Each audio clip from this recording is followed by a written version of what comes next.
Hello viewers, আসসালামু আলাইকুম। আবারও চলে আসলাম নতুন আরেকটি রেসিপি নিয়ে আপনাদের মাঝে। আজকে আমি তৈরি করে দেখাবো শীতকালীন একটি ভর্তা রেসিপি। এটা সবার খুবই পছন্দের একটি ভর্তা। আজকে আমি তৈরি করে দেখাবো ধনিয়া পাতার ভর্তা। আর এটা তৈরি করা খুবই সহজ। আর এই ভর্তাটা দিয়ে কিন্তু গরম গরম ভাত, খিচুড়ি, এমনকি চিতই পিঠার সঙ্গেও পরিবেশন করতে পারেন, খুবই মজা হয়। তাহলে চলুন এটা কিভাবে তৈরি করতে হয় দেখে নেওয়া যাক।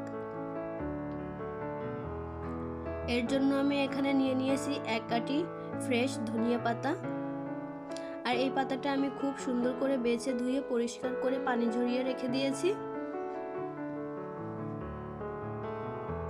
এখন চুলায় একটি প্যান বসিয়ে দিয়েছি আর এই প্যানটা খুব ভালোভাবে গরম করে নিতে হবে।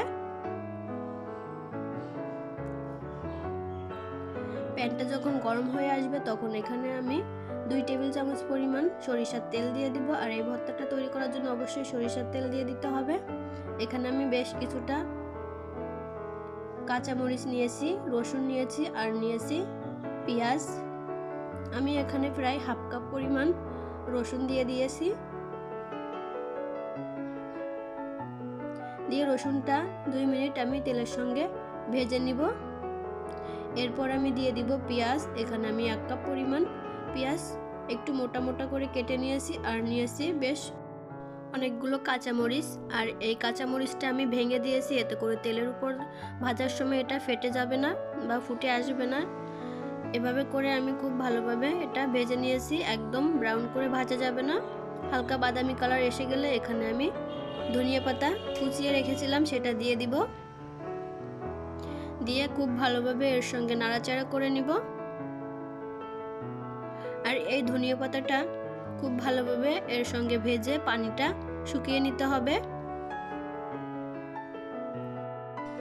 এ পর্যায়ে দিয়ে দিব স্বাদ মতো লবণ। লবণটা দিয়ে খুব ভালোভাবে নাড়াচাড়া করব। আর এই ধনিয়া পাতা থেকে কিছুটা পানি বের হয়ে আসবে আর এই পানিটা আমি খুব ভালোভাবে শুকিয়ে নিব। আর চুলার আঁচটা এই পর্যায়ে মিডিয়াম করে দিতে হবে। দেখুন আমার খুব ভালোভাবে ভেজে নেওয়া হয়ে গিয়েছে আর পানিটাও শুকিয়ে গিয়েছে। এ পর্যায়ে আমি নামিয়ে একটু ঠান্ডা করে শিলপাটায় ভর্তাটা তৈরি করে নিব। দেখুন আমি শিলপাটার উপরে নিয়ে নিয়েছি। এখন এই ভর্তাটা আমি তৈরি করে নিচ্ছি। আমি এভাবে করে শিলপাটায় বেটে ভর্তাটা তৈরি করে নিব। আপনারা চাইলে ব্লেন্ডারেও এটা তৈরি করে নিতে পারেন, তবে আমার কাছে মনে হয় ব্লেন্ডারের থেকে শিলপাটায় বেটে ভর্তাটা তৈরি করলে এর টেস্টটা বহুগুণে বেড়ে যায়। তবে যার যার সুবিধা অনুযায়ী তারা সেভাবেই ভর্তাটা তৈরি করে নেবেন। আমি আমার পছন্দ অনুযায়ী ভর্তাটা তৈরি করে নিচ্ছি। আর আমার ভিডিওটি যদি আপনাদের ভালো লেগে থাকে অবশ্যই আমার চ্যানেলটি সাবস্ক্রাইব করে দিবেন এবং পাশে থাকা বেল আইকনটি প্রেস করে অল অপশন ক্লিক করে দিবেন। এতে করে আমি যখনই কোনো নতুন ভিডিও আপলোড করব সঙ্গে সঙ্গে নোটিফিকেশন পেয়ে যাবেন।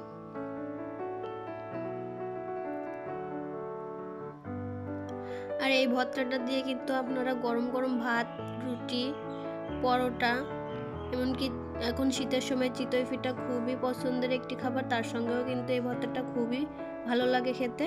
অবশ্যই ট্রাই করবেন। দেখুন এই ভর্তাটা তৈরি করা হয়ে গিয়েছে, খুব সুন্দর করে আমি বেটে নিয়েছি। এবার এটা আমি উঠিয়ে পরিবেশন করে দিব। এ পর্যায়ে চাইলে আপনারা একটু কাঁচা তেল, সরিষার তেল এর ভিতরে মিক্সড করে দিতে পারেন। দেখুন আমার ভর্তাটা তৈরি হয়ে গিয়েছে আর কতটা লোভনীয় হয়েছে দেখুন। আর খেতে তো অসম্ভব মজার হয়েছিল। আমার ভিডিওটি যদি আপনাদের ভালো লাগে থাকে অবশ্যই কমেন্টস করে জানাবেন আর একবার হলেও ট্রাই করবেন। আর লাইক দিতে তো একদমই ভুলবেন না, কারণ আপনাদের একটা লাইক আর কমেন্টস আমাকে অনেক বেশি উৎসাহিত করে। আমার ভিডিওটি দেখার জন্য সবাইকে অসংখ্য ধন্যবাদ। আল্লাহ হাফেজ।